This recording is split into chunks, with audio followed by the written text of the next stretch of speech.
It's Tuesday, the 23rd of January, 2024. Welcome to the Fast 5 Business News by Fear and Greed, where we give you the top 5 business stories you need to know in just 5 minutes. I'm Michael Thompson, and good morning, Sean Aylmer. Good morning, Michael. Sean, 5 stories, 5 minutes. Let's get going. Story number 1, there's a crisis in the battery metal sector with slumping prices of commodities like nickel and lithium, sending share prices tumbling and triggering strategic rethinks by boards and management. Yes, lithium prices were down 80% last year, hitting a 3-year low as an oversupply of the alkali metal combined with lower demand triggered a near-perfect storm. Lithium, of course, is used in batteries as well as for medicinal purposes and other things. The number of producers and output has surged in recent years. There's also been lower demand on the back of pessimism about demand for EVs in China. In the US, experts reckon that this demand-supply imbalance will take years to correct. Yesterday, lenders to Liontown Resources, an ASX-listed company, withdrew a $760 million loan offer on the back of those tumbling prices. The loan was arranged in October last year and included the big four banks that were supposed to build a mine in Western Australia. However, banks don't want to give them the money. Liontown's share price fell 21% yesterday. A bunch of other lithium producers really struggled yesterday. Sayona Mining, Mineral Resources, Pilbara Minerals, all their share prices tumbled as well. And John, I mentioned nickel as well. It's trading around 3-year lows. What's happening in that market? Well, nickel's used in all sorts of things, from coins to wire, stainless steel to gas turbines and, of course, batteries. The metal's struggling with much higher inventories. There has been a flood of nickel onto the market from places like Indonesia, the Philippines and China, but especially Indonesia. Some experts reckon that flood will continue for years to come. Yesterday, the Financial Review reported that billionaire Andrew Forrest is shutting one of his West Australian nickel mines. He only bought it 6 months ago for $760 million. He's shutting it now. Mining group South32 said it's looking to retool its Colombian nickel mine. First Quantum has already shut its Ravensthorpe mine, and BHP is looking to cut costs at its nickel business.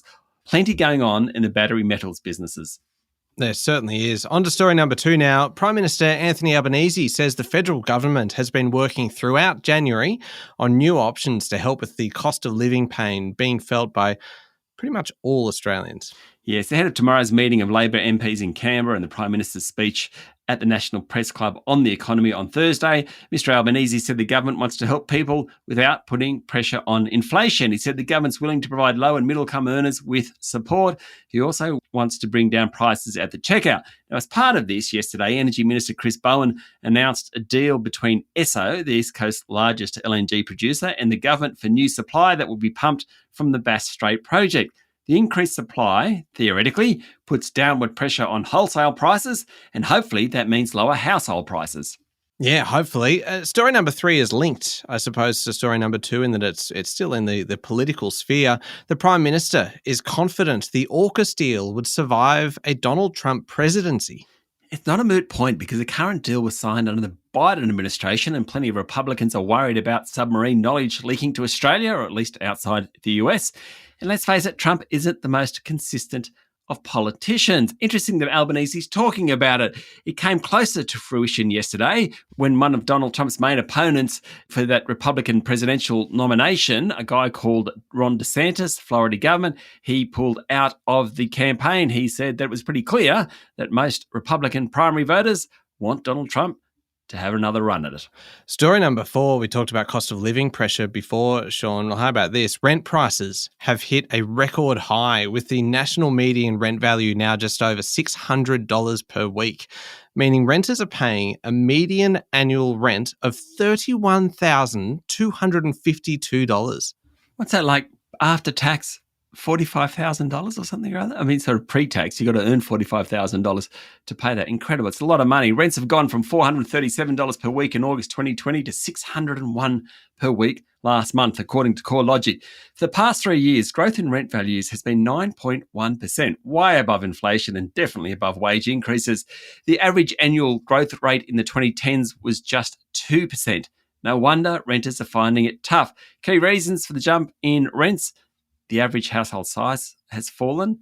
There's been a rapid increase in population from mid-2022, and there just isn't as much housing investment in recent years. Median rents across the capital cities range from $745 per week in Sydney, $627 in Brisbane, $565 in Melbourne and Adelaide, and $535 per week in Hobart. Finally, Sean, story number 5, Sports Illustrated, the venerable Bible of sports journalism, is sacking staff, and the print version could be going the way of the dodo. Over the weekend, a number of staff were told to leave the building while others said they could keep their job for 90 days. According to a report in the New York Times, the magazine's been in decline for years as the internet pretty much annihilated print magazines, and cost-cutting turned the weekly publication into a monthly. The company that publishes Sports Illustrated said in an email to employees that it was laying off many of them. That company, Arena Group's, also lost its license to operate the publication. Wouldn't that be tough? Seeing a whole bunch of people being told to leave and you're told, you know what, you can keep working for 90 days. Yeah. Wouldn't be the best atmosphere in there right now, I'd imagine. No, I don't think so. Very, very tough. There we go. The top 5 business stories in 5 minutes. Thank you, Sean. Thank you, Michael.